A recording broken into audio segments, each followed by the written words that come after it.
back to GearWire.com. I'm Bill Holland. In the last video, I told you how I fixed my problem with the Numark Total Control. In this video, we're going to take a look at basic DJing, beat juggling, and how to get this thing working right out of the box, or once you've fixed your firmware. So let's move into the lab and take a look and find out how to use the Numark Total Control. Here it is, the Numark Total Control. I've got it all hooked up now. What I've done is I've assigned a tractor settings map that I downloaded from the Numark website. Numark fortunately has enough documentation on their site to help you work around the kinks with this thing, but when we plugged it in here, the problem I had was that nothing worked. The crossfaders, nothing was working, but it seems to all be functional now. And again, I can reassign this how I want, but first let's take a look at just getting into DJing. Let's throw down some tracks, all right? So I've got Tractor. If you take a look at my other Tractor demos, you'll see that I've got stuff, total demo on how to use Tractor. And this comes with Tractor LE, although I'm using the demo version of Tractor 3. I can use the scroll knob here to select my tracks. You can also switch pages if you have multiple pages of tracks.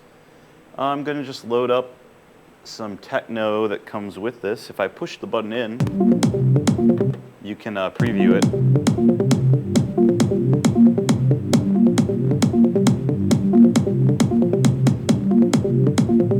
It's kind of at a default volume there, so I can't turn it down for you. But now that I've selected it, I can go over to my deck, and you'll see it says load track here on the left and right. I'll just load that up in my deck A and press play.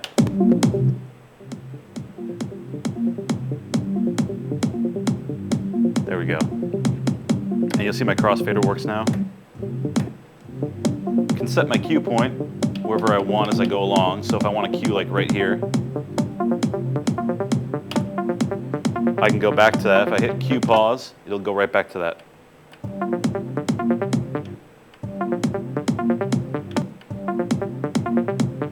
So now whenever I come back to that track, I can start there again. So if I load up my second track here, actually, it's defaulted to what I had set up, so let me select a different track. Just preview it real quick.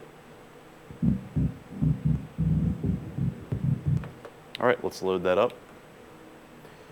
And I'm going to scroll over to where it actually starts here. Press play. And now I can bring up this track by hitting cue pause.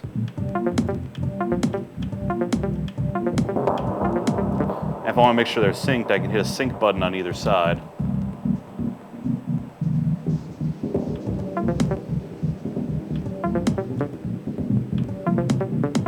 And notice that this will last as long as you hold it down.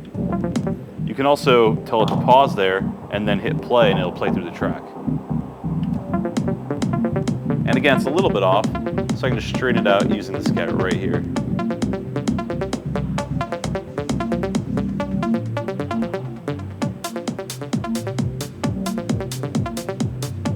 We have our EQ knobs up here, which I can use to pull the entire track out.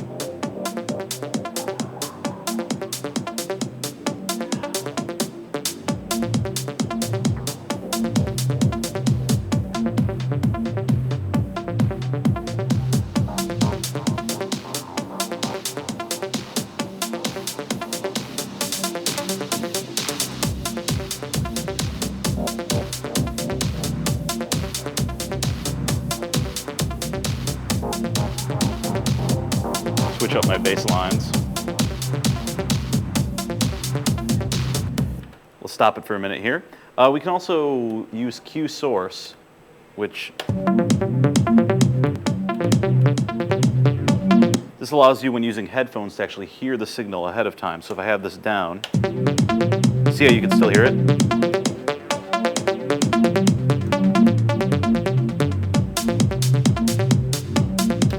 Now the reason that works is I can tell the computer to send that to a headphone channel, and that will allow me to preview it before I even send it out of the computer. Now let's reset these EQs back to normal. You'll notice we also have a trim knob up top. Pretty useful just for like volume adjustments. A lot of, if you bring in some 80s tracks, older stuff, older house tracks, a lot of times you'll have to compensate. You notice this track's a little bit lower, so if I play this back,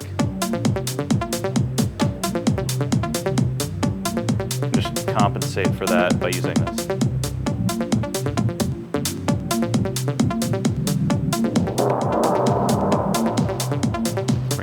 down. Now, one thing to also keep in mind is you have automatic looping functions. So if I do this, hit my loop.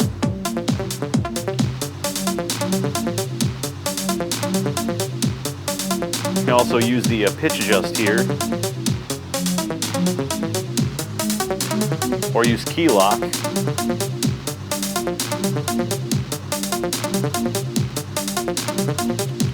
And you also set how far the pitch bend will go.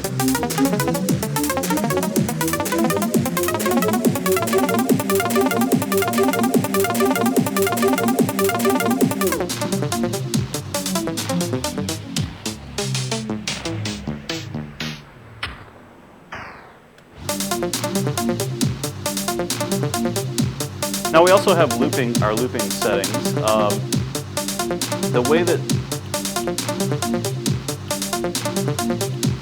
we also have the looping settings, but the way this works is you actually have to page between your different effects panels. Right now I've got my filters open, so you can see, we'll get back to the filters in a second. I'm going to go over to my loop. This is the one thing where I think they might have dropped the ball a little bit, is that in order to do any type of looping control or switch between your effects, you have to go back to the computer. However, you could assign this knob to do that. And since usually I don't really browse with this knob, I would personally set this to switch up which page was selected in my effects. So I might use this to switch my page. You could also theoretically assign these to switch your page and not have an on and off button for your filter and that type of thing. And then you could save the knobs for the actual mount levels and all of that. So that's an option. Well, that's it for part 1 of my demo of the Numark Total Control. Come back in the next video where I'll show you how to use effects and how to tweak this thing out a little bit.